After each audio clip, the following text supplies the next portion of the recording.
টাকার খুব দরকার হলে শীতের রাতে কম্বলের তলে শুয়ে শুয়ে এই দোয়াটি 90 বার পড়তে পারেন বা এর অধিকবারও পড়তে পারেন। সকাল হতেই দেখবেন আপনি 3টি সুখবর পাবেন। আপনার টাকা পয়সা আসতেই থাকবে। আল্লাহর কাছে আপনি যা চাইবেন তাই পাবেন। আপনার মনের সকল আশা পূরণ হয়ে যাবে। আল্লাহ কসম করে বলেছে, কোনো বান্দা যদি আমার কাছে এই দোয়াটি পড়ে কিছু চায়, তাহলে আমি তাকে এত সুসংবাদ দান করব যে সেটি কখনো সে কল্পনাই করতে পারবে না। তাই দর্শক, যারা অভাব অনটনের মধ্যে রয়েছেন, যাদের রিজিকের সমস্যা আছে, তারা অবশ্যই এই আমলটি বেশি বেশি করতে পারেন। তাহলে আপনারা অবশ্যই ভালো একটি ফল পাবেন এবং আপনার অভাব দূর হয়ে যাবে। আপনি ঋণগ্রস্ত থাকলে আপনার ঋণ দূর হয়ে যাবে। আপনার রিজিকের ব্যবস্থা করে দেবেন মহান আল্লাহ। তাই এত গুরুত্বপূর্ণ আমলটি সম্পর্কে চলুন জেনে নেওয়া যাক। সেই আমলের ফজিলত সম্পর্কে চলুন জেনে নেওয়া যাক। আমাদের সমাজে অনেক মানুষ আছে যারা আমল সম্পর্কে অবগত নয়। তারা জানেন না যে কি মুসিবতে কি আমল করা উচিত। তাই অবশ্যই ওই সমস্ত ব্যক্তিদের জন্য আজকের ভিডিওটি অনেক গুরুত্বপূর্ণ হতে যাচ্ছে। তো তারা দেখবেন এবং সম্পূর্ণ দেখবেন, তা না হলে আপনারা দোয়াটি মুখস্থ করতে পারবেন না। আমি দোয়াটি আমার স্ক্রিনে দিয়ে দিব, আপনারা অবশ্যই দোয়াটি দেখবেন এবং এই দোয়ার যথাযথ আমল করবেন। তাহলে আমি আল্লাহর কসম করে বলছি, আপনারা অবশ্যই ফল পাবেন এবং আল্লাহ তাআলা আপনাকে সচ্ছলতা দান করবে। তো চলুন শুরু করা যাক। প্রিয় দর্শক, ছোট একটি আমলের কথা বলবো, যেটি আপনার রিজিকের দরজা খুলে দিবে, আপনার মনের আশা পূরণ করে দিবে। আপনার অর্থের মধ্যে এতটাই বরকত হবে যে আপনি এই অর্থ নিয়ে কুলাতে পারবেন না। এই দোয়া পড়ার মাধ্যমে আপনার কাছে টাকা আর টাকা থাকবে। এই দোয়া আমলের ফলে আপনার কাছে অনেক টাকা চলে আসবে। সঠিকভাবে সঠিক উপায়ে এই দোয়া পড়তে হবে। অবশ্যই দোয়াগুলো আপনি বেশি বেশি করে পড়বেন।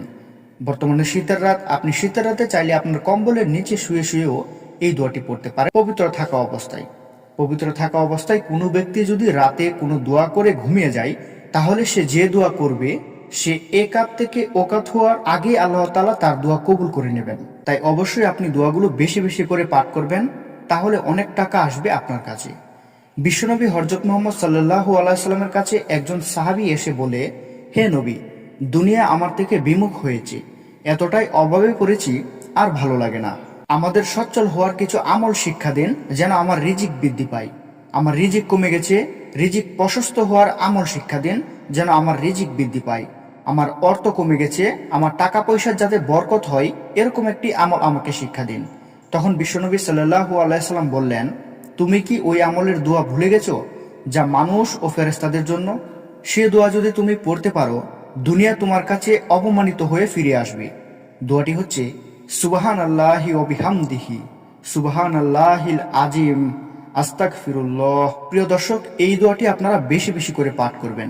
যত বেশি পাঠ করবেন, তত বেশি আপনি ফল পাবেন। আপনার রিজিকের সমস্যা থাকলে আপনার রিজিকের সমস্যা দূর হয়ে যাবে। আপনার টাকা পয়সার সমস্যা থাকলে টাকা পয়সার সমস্যা দূর হয়ে যাবে। আপনি যদি অভাবের মধ্যে থাকেন, অভাব দূর হয়ে যাবে। তাই আপনার ওই সমস্ত সমস্যা থেকে ফিরে আসতে অবশ্যই দোয়াটি বেশি বেশি করে পাঠ করতে হবে। এই দোয়াটির অর্থ হচ্ছে, মহাপবিত্র আল্লাহ এবং সকল প্রশংসা তার জন্য। মহাপবিত্র আল্লাহ, যিনি সমুচ্চ মহান এবং সকল প্রশংসা তার জন্য। আমি আল্লাহর কাছে ক্ষমা চাই। এই দোয়াটি পড়ার ফলে আপনার টাকার অভাব চলে যাবে, দুঃখ চলে যাবে, টাকায় বরকত হবে, রিজিকের দরজা খুলে যাবে। এবং দোয়াটি আপনি সকালবেলা 100 বার পাঠ করবেন এবং বিকালবেলা 100 বার পাঠ করবেন। অর্থাৎ সকালে ফজরের পরে এবং আসরের নামাজের পর পাঠ করতে হবে। তাহলে আপনি অবশ্যই ফল পাবেন। এছাড়াও আপনি অবসর সময় থাকলে এই দোয়াটি পাঠ করতে পারবেন, তাহলে আপনি একটি ভালো ফলাফল পাবেন। আমলের মাধ্যমে আল্লাহ তাআলা সবকিছু দান করে। আপনি যদি আল্লাহ তাআলার কাছে দোয়া না করেন, তাহলে আল্লাহ তাআলা আপনাকে কখনো কোনো কিছু দান করবে না। আপনাকে অবশ্যই আল্লাহ তাআলার কাছে চাইতে হবে। আপনার যে সমস্যার কথা, সেই সমস্যার কথা আল্লাহ তাআলাকে বলতে হবে, তাহলে আল্লাহ তাআলা আপনাকে দান করবে। তো আল্লাহ তাআলা আমাদের সবাইকে সচ্ছলতা দান করুক এবং হালাল রিজিকের ব্যবস্থা করে দিক। প্রিয় দর্শক, আজকের ভিডিওটি এখানেই শেষ করতে হচ্ছে। ভিডিওটি ভালো লাগলে অবশ্যই একটি লাইক করবেন। আমাদের চ্যানেলে নতুন হয়ে থাকলে অবশ্যই সাবস্ক্রাইব করবেন। সকলে ভালো থাকবেন, সুস্থ থাকবেন। আসসালামু আলাইকুম। আল্লাহ হাফেজ।